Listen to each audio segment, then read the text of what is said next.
Cell ISP संचालित स्कूलों में नए विद्यार्थियों का दाखिला नहीं लेने, अतिक्रमणकारियों को अचानक हटाने का नोटिस देने सहित पूर्व की स्थानीय बेरोजगारों को नौकरी में प्राथमिकता देने सहित अन्य मांगों को लेकर पार्षद अशोक रुद्र के नेतृत्व में पार्षदों के प्रतिनिधि मंडल ने आईएसपी के निदेशक प्रभारी सुरजीत मिश्रा से मुलाकात की। मुलाकात के दौरान पार्षदों में स्कूलों का निजीकरण करने का विरोध जताते हुए विद्यार्थियों का दाखिला शुरू करने की मांग के साथ ही छोटा दिघारी इलाके में 72 घंटे में अतिक्रमणकारियों को हटने का निर्देश दिए जाने पर आपत्ति जताई। वहीं मुलाकात के पश्चात पत्रकारों को जानकारी देते हुए पार्षद अशोक रुद्र ने क्या बताया, क्या जानकारी दी, आइए जानेंगे हम विस्तार के साथ ही इस दौरान पार्षद अशोक रुद्र के साथ पार्षद गुरमीत सिंह, राकेश शर्मा, दिलीप औरांग, कंचन मुखर्जी, श्रावणी विश्वास मौजूद थे। आज के আমরা এখানে 7-8 জন কাউন্সিলর এসেছিল। আমাদের ডিআইসি সাহেব যিনি ইসকো স্টিল প্ল্যান্ট এবং দুর্গাপুর স্টিল প্ল্যান্টের চার্জে আছেন তার সাথে আমরা মিটিং করলাম এবং আমাদের যে ইস্যুগুলো ছিল, নম্বর 1 এখানে যে 5টা স্কুল বন্ধ করার সিদ্ধান্ত নিয়েছে সেগুলোর আমরা প্রতিবাদ জানিয়েছি, নম্বর 1। নম্বর 2 হচ্ছে যে আমরা জানিয়েছি যে ইসকোর যে মডার্নাইজেশন এবং ইসকোর যে এক্সপেনশন হচ্ছে সেখানে যাতে এখানকার স্থানীয় যুবক যুবতীদের আগে চাকরির কর্মসংস্থানের ব্যবস্থা করা হয় সেটা করতে হবে।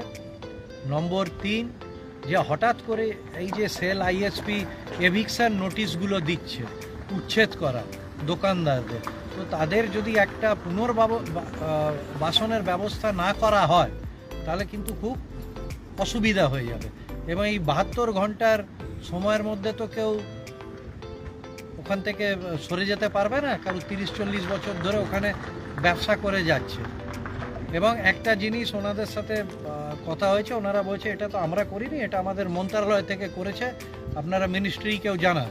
একই জিনিস আমরা সেল বোর্ডের চেয়ারম্যানকেও জানিয়েছিলাম এবং আমরা এখানে বলে এসেছি যে যদি এখানে বাংলা মিডিয়াম আপনারা বন্ধ করে দিচ্ছেন, এটা যদি উড়িষ্যা বা ভিলাই বা মহারাষ্ট্রে যেখানে আছে সেখানকার ল্যাঙ্গুয়েজ বন্ধ করে দিলে কি কেউ সেটা মানতো? ডিআইসি সাহেব ওটা নিয়ে সহমত হয়েছেন আমাদের সাথে এবং আমরা যেটা বলেছি যে এখানে যদি আপনাদেরকে স্কুল একান্তভাবে প্রাইভেটাইজেশন করতেও হয় তাহলে এই মাধ্যমগুলোর সাবজেক্ট যেন থাকে, এই মাধ্যমে যেন পড়ানো হয় বাংলা, হিন্দি, উর্দু।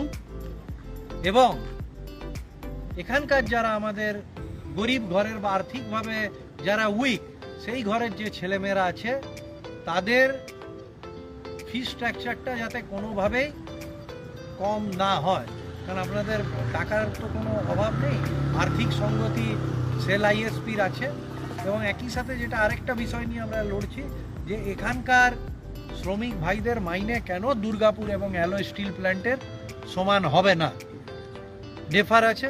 উনি বলেছেন এই বিষয়গুলো নিয়ে আমরা সংশ্লিষ্ট রাজ্য সরকারের দপ্তরকে আমরা জানিয়েছি।